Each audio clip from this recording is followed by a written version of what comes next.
नुपुर शर्मा तो आप सबको याद ही होगी।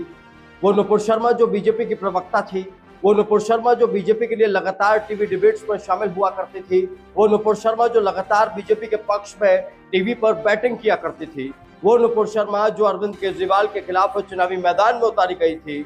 उस नुपुर शर्मा का जिक्र आज मैं इसलिए करने जा रहा हूं क्योंकि एक वीडियो इस वक्त वायरल हो रहा है और सोशल मीडिया पर ट्रेन में एक लड़की के साथ बहस का ये वीडियो वायरल होने के बाद आज मुझे नुपुर शर्मा पर बातचीत करनी पड़ रही है। हिंदू हो तो मुसलमान का पत्थर सहन नहीं करूंगी। मोदी, तुम्हारा प्रधानमंत्री मोदी हिंदुत्व का रक्षक उस नुपुर शर्मा की रक्षा नहीं कर पाया। कमलेश तिवारी याद है ना आपको, क्या हाल हुआ उसका लास्ट में भाई। उस भारत में तुम बैठे हो जहाँ मोदी अपनी बाजू में बैठी हुई नुपुर शर्मा की रक्षा नहीं कर सकता। याद रखना, संकट के समय खड़ा होना सीखिए। क्या आप सोच सकते हैं कि इस देश में महिलाओं को कैसा सम्मान दिया जा रहा है, उनके समर्थन में किस तरीके से खड़ा हुआ जा रहा है या फिर नहीं खड़ा हुआ जा रहा है। इसके आज दोनों पहलू मैं आपको दिखाऊंगा, चाहे मणिपुर की घटना हो, चाहे नुपुर शर्मा वाला मामला हो, चाहे आइडियोलॉजी वाला मामला हो, चाहे पार्टी के कार्यकर्ता वाला मामला हो, चाहे एक महिला वाला मामला क्यों ना हो, हर मामले में सिर्फ और सिर्फ महिलाओं के नाम पर सिर्फ और सिर्फ राजनीति की गई। और ये राजनीति की भेंट चढ़ी वो महिला जो खुलेआम किसी पार्टी के पक्ष में बैटिंग कर रही थी। वो खुलेआम प्रवक्ता के तौर पर अपनी सही बात को टीवी डिबेट में रख रही थी, लेकिन ये लोग इतने कमजोर निकले कि ये उस महिला की रक्षा नहीं कर पाए जो महिला इनकी बातों को, इनकी आइडियोलॉजी को देश के सामने रख रही थी। और तो और इनकी आइडियोलॉजी नहीं, उस आइडियोलॉजी को, उस सत्य को जो सत्य आज पूरी दुनिया जानती है। उसके बाद भी उस महिला नुपुर शर्मा को ये बचा नहीं पाए। लेकिन आज बात हो रही है महिलाओं के विकास की, महिलाओं के उत्थान की, लेकिन जो नुपुर शर्मा इनके साथ काम करती थी उसे नहीं बचा पाए। अब तक तो आप समझ गए होंगे मैं किस नुपुर शर्मा की बात कर रहा हूं। नहीं समझ आए तो मैं आपको अभी थोड़ी देर बाद बताऊंगा कि मैं किस नुपुर शर्मा की बात कर रहा हूं।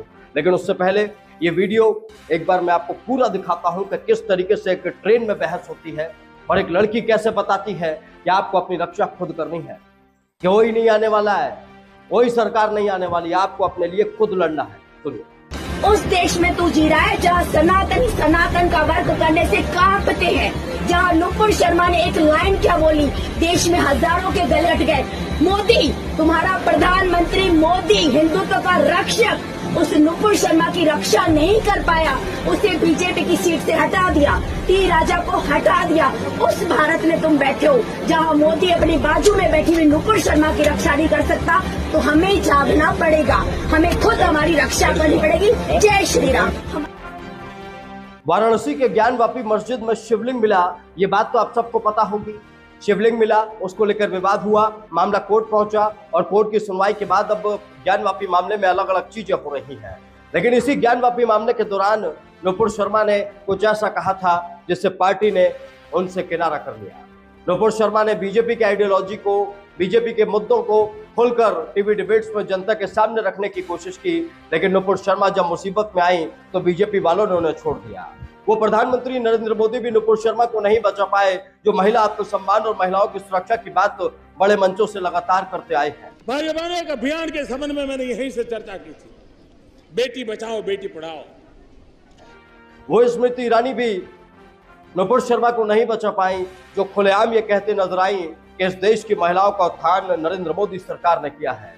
वो अमित शाह भी नुपुर शर्मा को नहीं बचा पाए, जो अमित शाह खुलेआम ये कहते हैं कि उन्होंने गृह मंत्रालय के तौर पर एक बड़ी जिम्मेदारी संभाल रखी है, पूरा देश सब उनके हाथ पे है, पूरे देश के सिस्टम को ठीक करने की हिम्मत उनमें है, लेकिन वो भी नुपुर शर्मा को नहीं बचा पाए। ये वो नुपुर शर्मा थी जो बीजेपी की एक करबट कार्यकर्ता थी और लगातार वो बीजेपी के पक्ष में खुलकर बोल रही थी, वो बीजेपी की आइडियोलॉजी को सामने रख रही थी। नुपुर शर्मा के साथ साथ अब उनका भी जिक्र हो जाता है।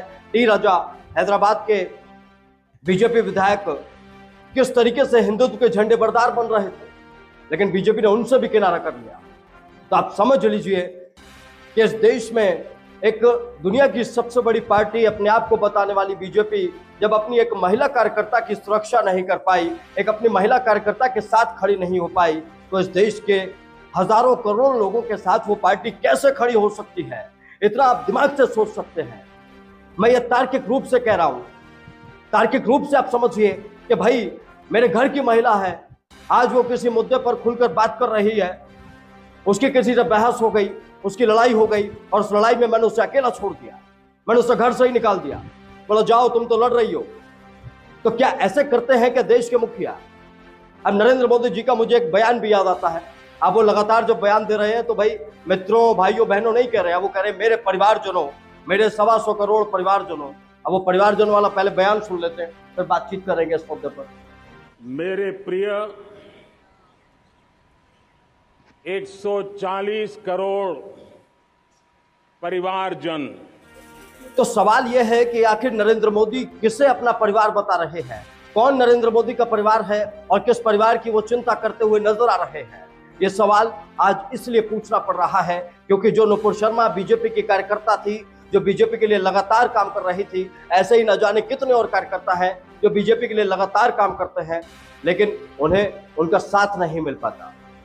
दूसरी पार्टी से आए कार्यकर्ताओं को पहले जगह दे दी जाती है, मंत्री बना दिया जाता है, वो तमाम चीजें कर दी जाती हैं क्योंकि उनके वहां पर स्वार्थ सिद्ध हो रहे होते हैं। और नुपुर शर्मा वाले मामले में भी यही हुआ। जब तक नुपुर शर्मा उनके काम आ रही थी तब तक तो उनकी कार्यकर्ता थी, कर्मठ कार्यकर्ता थी, लेकिन जिस दिन उन्हें लगा कि भाई अब तो मुसीबत बढ़ने वाली है बीजेपी के लिए, अब तो दुनिया भर के देश खड़े हो गए, एक तरफ मुसलमान सारे देश और हम अकेले क्या कर पाएंगे, तो उन्होंने नुपुर शर्मा को ही साइड में लाकर फेंक दिया।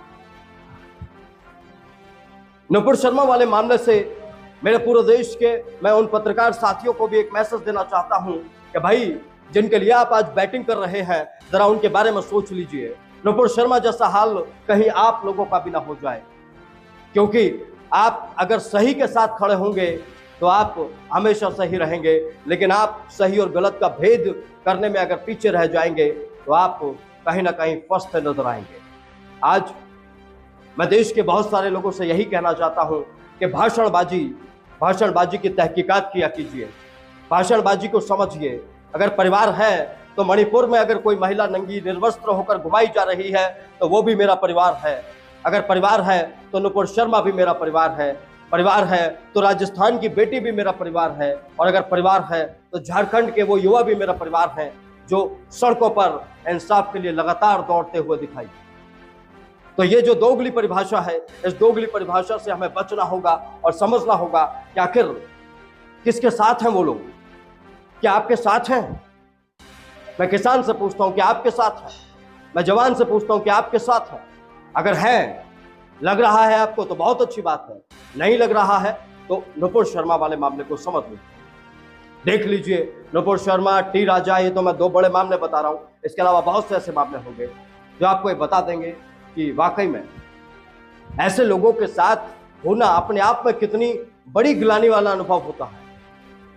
अगर ये वीडियो आपको पसंद आया हो तो आगे बढ़ाएं, लोगों तक पहुंचाएं और मुझे बताएं कि मैं आगे क्या आप लोगों के लिए लेकर आऊं। नमस्कार। हिंदू हो तो मुसलमान का पत्थर सहन नहीं करूंगी। मोदी, तुम्हारा प्रधानमंत्री मोदी हिंदुत्व का रक्षक उस नुपुर शर्मा की रक्षा नहीं कर पाया। कमलेश तिवारी याद है ना आपको, क्या हाल हुआ उसका लास्ट में? भाई उस भारत में तुम बैठे हो जहाँ मोदी अपनी बाजू में बैठी हुई नुपुर शर्मा की रक्षा नहीं कर सकता। याद रखना, संकट के समय खड़ा होना सीखिए।